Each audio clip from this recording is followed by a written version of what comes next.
被曝张一山带心上人出去吃晚饭，两人在海南被抓，一起滥用交通。10月19日，有媒体发布了一段视频。半夜时分，张一山正和同伴一起吃饭，他和弟弟并排站着，一路上谈笑风生，而张一山身后则悄悄跟着一位小姐，没有表现出任何失望。在姐弟俩走后，他还是大胆地上前相守。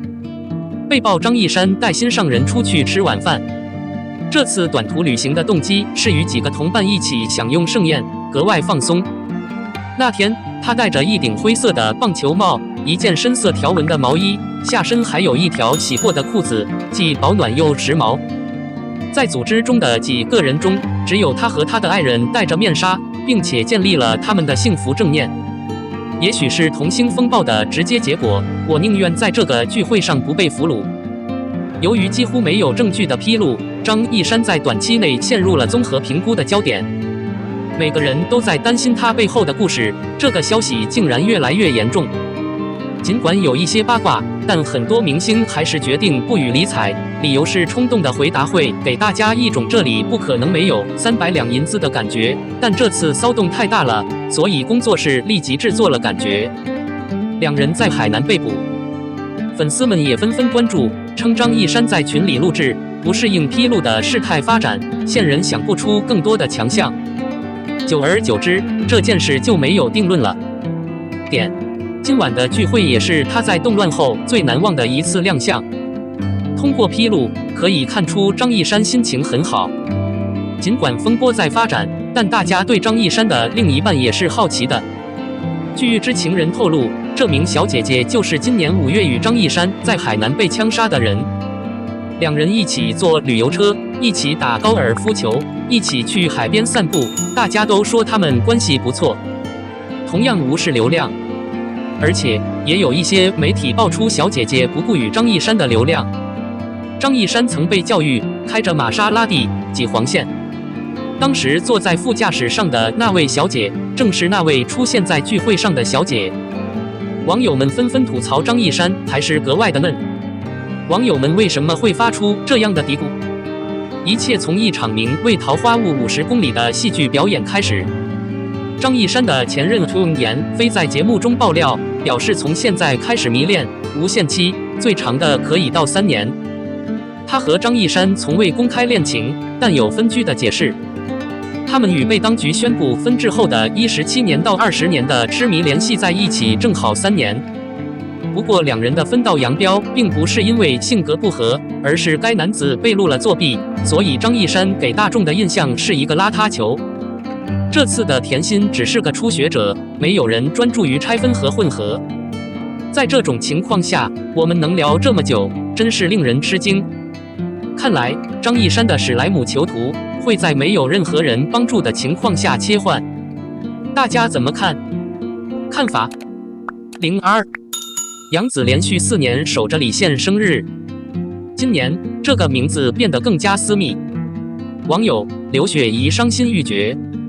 10月19日是艺人李现的31岁生日，他出现在许多电影和电视节目中，其中他凭借《亲爱的，亲爱的》俘获了无数小姐姐的心，被大家亲切地称为持续的甜心。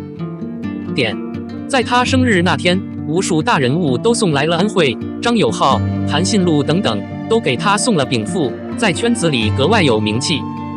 杨紫连续4年为李现庆祝生日。在众多的小伙伴中，杨紫的天赋足以让网友们注意到，她已经连续4年互相称赞对方的生日了。两人成为电视连续剧《亲爱的，亲爱的》的附属品。从那时起，他们一直保持联系，并成为圈子里的伙伴。杨紫性格随和，大家都把二人当老伙计了。杨紫和李现都是北京电影学院的大学生。小姑娘每次过生日都能传递出复古同学的名号。因为两人一直对自己的爱情感到困惑，她只能小心翼翼地拉开距离。即使他们的生日过得愉快，他们也会简单地给每个不同的老同学起名字。今年的电话原来是深情的，不过今年杨紫修改了自己的称呼，称对方为阿贤，可以说是很贴心了。然后两人过去的巧合变成了捡来的，让狂热者梦想回到亲爱的、被爱的。或许是因为他们的远见着实，他们曾多次脱去同款时装，甚至连手机壳也有同款时装，在当时引发了很多热议，以及他们二人暗恋的种种概念。细细看去，发现两人的社会结构也极具可比性，经常分享平等的表情，还发几张姿势平等的自拍，现在已经很难让人怀疑了。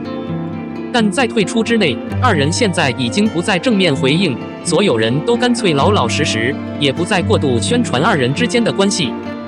这个生日，杨子必须看清二人之间的联系，变成现在不再迷茫，才敢打个贴心电话。但没想到网友们现在不再焦糖了，不再简单的捡起过去的信息，还向刘雪怡表示了歉意。说起来，杨子和刘雪怡也是一头乌龙。有媒体拍到两人集体喂不同的甜点，并表示已经集体喂食。看到二中最酷的出现，狂热者也同意了。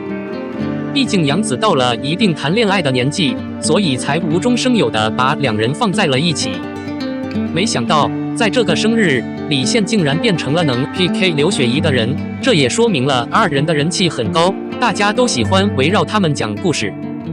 杨子出道多年，看来是个有修养的艺人，所有人都一点一点地注视着他到现在。如果有关系，他可以真诚地告诉我们。由于与合作演员的共同问题，他的作品种类繁多。现在对他来说最重要的方面是他的事业，他现在不需要再有时间考虑其他任何事情了。最后祝李现生日快乐，与所有朋友友谊长存，期待新作品。03肖战主演的3部主打作品都产生了惊人的效果，都是不可思议的产品。网友太感慨了。肖战是娱乐圈里完全有名的艺人，喜欢他的狂热者不计其数。不仅是他帅，而且他的作品也因为他而引起了无数人的关注。10月17日，微热点推出了对全网播出剧集的认可名单，肖战的作品在其中，但也排在前列。在上是 0.33 的位置，我们看到了肖战主演的古装传奇剧《玉骨遥》，足以说明无数网友对他作品的追捧。当然，这是有原因的，那就是他之前的网络作品已经产生了极好的效果。10月19日，肖战主演作品3榜参赛作品火爆新搜，吸引了网友的眼球。原来，肖战之前主演的《陈情令》《王牌部队》《斗罗大陆》《余生请多指教》等4部作品，曾登上过比、猫眼、德塔文3部榜单。我承认，了解娱乐圈的网友需要明白，这3个榜单是圈内的专家统计榜单，特别复制了作品的适用统计。而这一次突然变成了热搜，因为肖战主演的4部作品整体表现真的不错，所以转入了新的热搜。结语中，《陈情令》便身为2019年度开播冠军，《斗罗大陆》成为2021年度开播冠军，《王牌部队》变身酷派年度开播冠军云，请多指教是年度酷云亚军。他还对这些戏剧进行了深入的评估。例如充足《陈情令》称其 V 榜剧目指数最高为 96.86， 而 V 榜男女指数最高为 9.41， 猫眼身高 9981.83， 收视历史第一。Detaving 上的高度是 4.5， 这是历史上第2个最大度数。不同的3部剧也表现出色，各项数据都十分抢眼。办公桌上写着一行字《陈情令》获得集团业务突破奖，超越初选156万元。斗罗大陆在部分经济报告中发表，请给我更大的建议，让你的生活更放松，转入集团经济报告内部，并获得集团业务突破奖。这个结局确实不错，把这些剧集放在一起，就最能理解肖战是如何融入剧集的，绝对是每拍必火的节奏。而看到这份成绩单，网友们惊讶的是，每一部剧都高效播出，每一个用心演绎的位置，现在都不再被允许下去了。也有网友表示，一部接一部，每部剧的效果都惊人，肖战靠的是自己，越来越期待肖战之后要播出的剧集。肯定有很多网友在追寻他的作品，比如在开头提到的暖榜中，他的《玉骨遥控器》排在了巅峰3之内。另一个关键因素是，这场展览的预定种类繁多，已经超过了400万，恐怖统计达到了403万，而且这个统计还在不断增长。如果在可敬的公告之后有进步，我不明白它是否会不超过500万。当然，这是其他所有故事。真心希望这部剧能早点播出，让我们提前见到我们的空桑神父腾出肖战这个全新的位置。